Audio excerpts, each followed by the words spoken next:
Salut, ici Jean-François de Sentier du Bonheur et je voulais dire que j'étais très heureux, une fois n'est pas coutume, de dire que j'ai une chaîne où il y a une audience qui est très diverse et qui est très petite. Pourquoi? Eh bien tout simplement parce que je ne dépends pas de financement. Et le sujet que je vais aborder tout de suite, concernant Idriss Aberkane et concernant Aldostérone est un sujet qui me paraît important. Pourquoi est-ce que j'en parle? Parce que j'ai l'impression que depuis quelques semaines, on assiste à une déviation, une dérive de ces deux personnages vers une propagande qui pourrait faire penser qu'ils parlent en bien en permanence et des BRICS et de Moscou, etc. Donc voilà, le décor est posé. Je n'ai pas l'intention de faire de la géopolitique en disant je suis un géopoliticien. Non, j'ai été enseignant pendant toute ma vie, pas en université, donc j'ai pas lieu de citer dans ce domaine. Toutefois, je voulais essayer d'apporter à votre réflexion quelques éléments qui pourraient vous intéresser, quelques éléments qui pourraient vous permettre un peu d'avancer en toute modestie. Et je le base sur ça, sur mon expérience personnelle, puisque je me suis rendu compte qu'il y a à peu près 2 semaines, on raisonnait suivant des schémas qui sont assez binaires et que on a tendance à tomber dans le camp adverse quand on commence à voir que le camp qu'on soutenait n'est plus un camp valable. Je m'explique, je pense qu'on a été formé par la Seconde Guerre mondiale, je pense qu'on a été formaté à grand renfort de cours d'histoire géo, d'éducation civique, de machin, de trucs, en nous expliquant que la Seconde Guerre mondiale, finalement, ça avait été la bataille titanesque entre des méchants affreux nazis et japonais, et italiens à l'occasion, la force de l'Axe, et puis les alliés, hein, ceux qu'on appelait les alliés, les gentils américains et français, etc. Vous noterez au passage le rôle particulier des Français, qui, bien qu'ils aient libéré la France un peu à la fin, ont quand même eu on va dire, un rôle curieux. Hein. Je me rappelle de la déception de Saint-Exupéry arrivant à Bordeaux alors qu'il y avait la débâcle, enfin que ça allait mal et qu'il voyait sur l'aéroport plein d'avions militaires qui auraient pu servir. Donc on est particulier, mais on a quand même été bercé, enfin ma génération en tout cas, la post-guerre, je suis né en 66. On a quand même été bercé dans cette idée qu'il y avait, quand il y avait une guerre, un gros méchant et un gros gentil. Hein, comme je l'ai dit, les traits étant tracés avec des gros feutres marqueurs, comme ceux qu'on trouve en maternelle, là, tu sais, qui font au moins 1 cm ou 2 d'épaisseur. Je le répète, les gentils alliés et puis les méchants nazis qui persécutaient les juifs dans les camps de concentration. Voilà, on y est, on a dit tout. Et je pense que ça fait 2 semaines que je me suis rendu compte que cette manière binaire de penser les choses, cette manière, on va dire,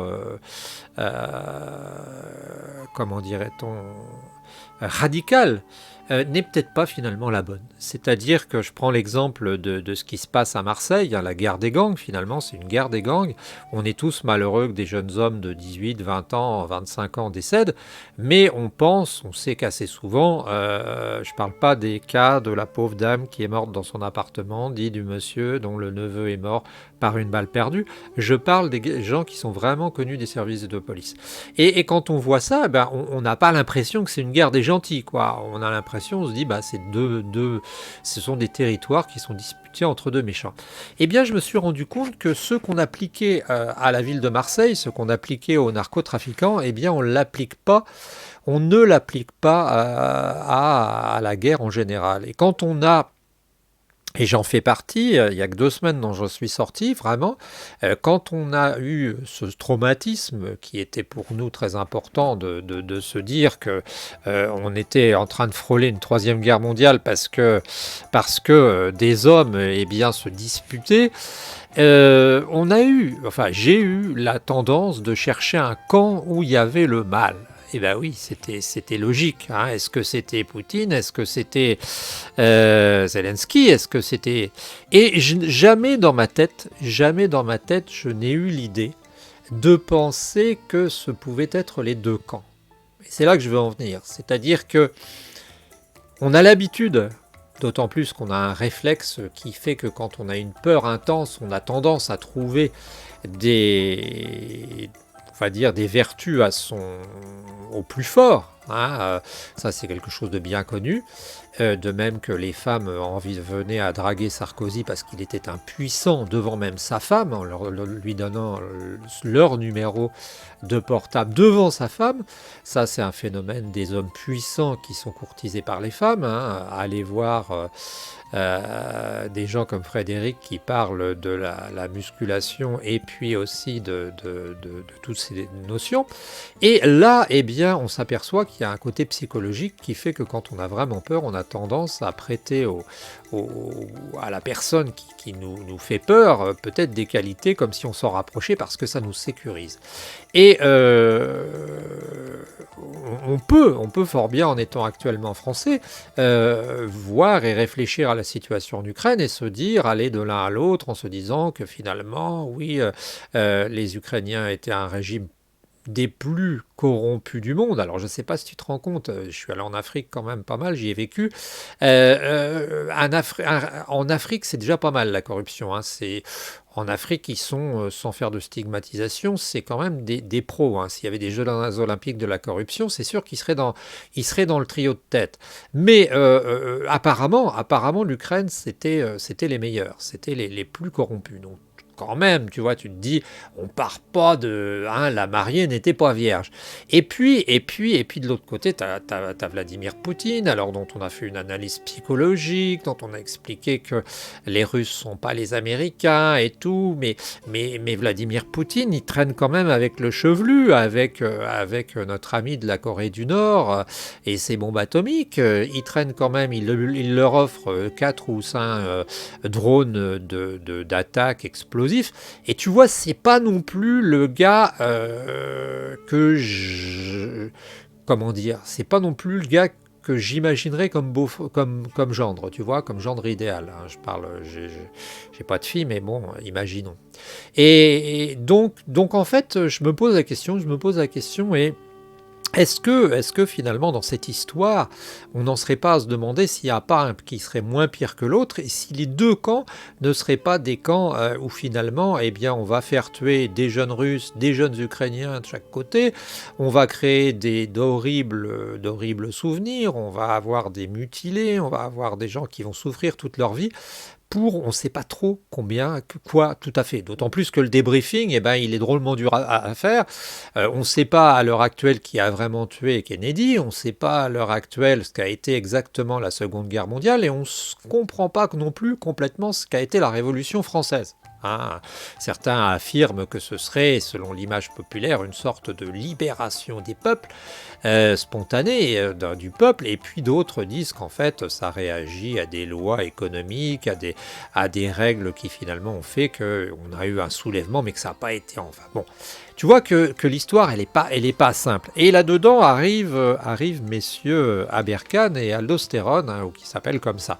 Alors moi, je veux dire qu'il y a des points positifs chez Aberkan, entre autres, même si c'est pas peut-être, puisqu'il a un côté quand même mytho, il a un côté, même peut-être si c'est pas spontané, peut-être qu'il joue un rôle, cette volonté d'inclure tout le monde dans le champ d'une certaine connaissance et de ne pas se laisser faire. Et je me demande si Aberkan c'est pas desservi en allant finalement, je l'ai vu sur une interview sur le Sahel où il expliquait que la France avait perdu.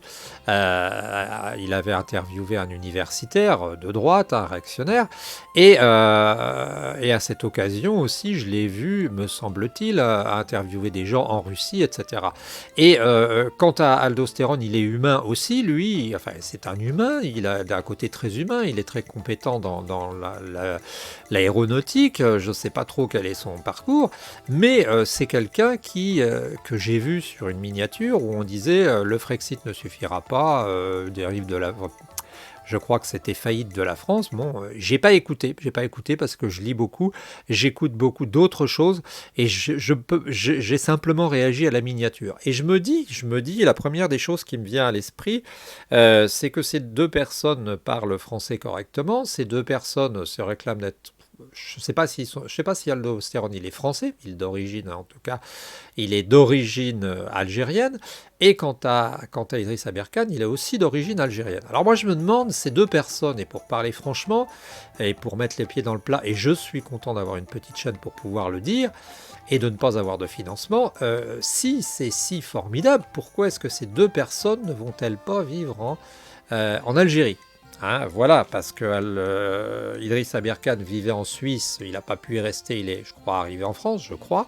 Aldo Stéron doit vivre en Angleterre. Et je me pose la question de, alors sans vouloir faire de la gestion d'influenceurs, mais de la pertinence d'influenceurs qui seraient, de gens qui auraient une influence, qui seraient des gens qui peut-être ne seraient pas français dans l'âme. C'est horrible ce que je vais dire, mais peut-être que finalement, eh bien, ces gens-là ont d'autres sensibilités. Ces gens-là, particulièrement Idriss Aberkan, nous disent que les BRICS sont l'avenir de l'humanité. Moi, j'ai certains doutes. C'est peut-être, selon moi, fait un peu pour l'instant de BRICS et de Broc, sans utiliser un mauvais jeu de mots, mais on n'en est pas encore là. Et puis, je voulais soumettre à ta sagacité quand même le fait que moi, j'ai l'habitude de fréquenter des Asiatiques quand même, et ces Asiatiques rêvent d'aller aux États-Unis. Et je me suis fait la réflexion l'autre jour que ces gens-là ne rêvent pas d'aller en Russie, que ces gens-là ne rêvent pas d'aller en Chine, que ces gens-là ne rêvent pas d'aller au Niger. Et malgré tout ce qu'on peut dire des États-Unis, et c'est vrai que nous habitons dans la région des plages libérées, et on a subi on subit une sorte de propagande américaine.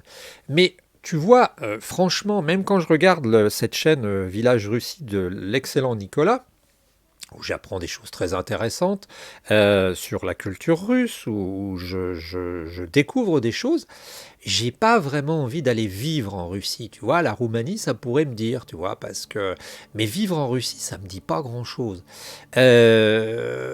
Vivre en Algérie non plus, parce que c'est pas sûr, parce que, eh bien, pour l'instant, je préfère vivre en France, et je dis simplement que j'en appelle quand même aux Français à se dire qu'on partage certaines valeurs communes et qu'on traverse une époque difficile, et que pour autant il faut pas se tirer dans le pied, et il faut pas jeter ni le bébé avec l'eau du bain et aller se diriger de manière inconsidérée vers quelqu'un qu'on croirait meilleur parce que l'autre n'est pas forcément bon. Voilà.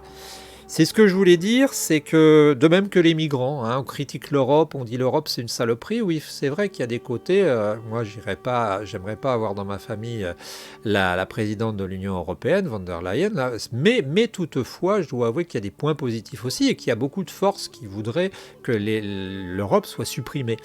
Et je me disais, tu vois, ces clandestins qui arrivent à Lampedusa, eh bien je me dis, ils rêvent pas d'aller en Russie, ils rêvent pas d'aller en Chine, ils rêvent pas d'aller au Niger, ils rêvent pas d'aller au Burkina Faso. Et voilà, et c'est pas que l'argent. Je pense que c'est pas que l'argent, et on peut comme moi être à la fois vegan, être à la fois contre l'avortement, et ne pas tomber dans les bras ce que j'appellerais d'une droite ou d'une extrême droite un peu radicale. Voilà, alors je sais que je ne vais pas me faire d'amis, je sais qu'à la limite je préférerais que peu de monde ait vu cette vidéo pour que, somme toute, eh bien, il n'y ait pas de déchaînement, parce que souvent tu as des gens qui se déchaînent et où carrément, YouTube te dit attention, ce commentaire contient des propos haineux, voulez-vous vraiment le voir? Oui, voulez-vous vraiment le voir? Oui. Et parfois ça fait pas forcément de bien, mais il y a des choses qu'il fallait que je dise, et quand on est d'un pays, quand on se réclame d'un pays, faut quand même essayer de voir les choses assez clairement, et je pense que l'erreur que j'ai commise jusqu'il y a quelque temps, c'est de croire peut-être que des deux côtés il y avait un vertueux, et peut-être que dans la guerre en Ukraine il y en a un qui est plus coupable que l'autre, mais l'un ne vaut pas, aucun des deux vaut que finalement on lui accorde un respect ou du moins une confiance. Voilà, c'est ce que je pense. Il y aura sans doute des discussions, ce sera intéressant. Et puis cette idée, voilà, les gens qui émigrent, eh ben, je peux te dire que les gens qui partent d'Asie en général, quand ils arrivent aux États-Unis, quand ils font leurs études aux États-Unis, eh bien, ça m'est encore arrivé il y a une semaine en parlant à un ami. Le type m'a dit, ah bah oui, bah tu sais, ce petit gars-là, il est foutu pour le pays parce que de toute façon, il s'installe aux États-Unis. J'ai rarement entendu quelqu'un être si catégorique dans son envie de s'installer aux États-Unis. Alors si les États-Unis, bien sûr, c'était finalement que de la merde, eh bien ça fait longtemps qu'on le saurait, et je pense que ça n'est pas le cas. N'hésite pas à réagir, n'hésite pas non plus à mettre un pouce à cette vidéo et à t'abonner. On se retrouve très bientôt sur la chaîne, et d'ici là, ne lâche rien, comme disait l'émission.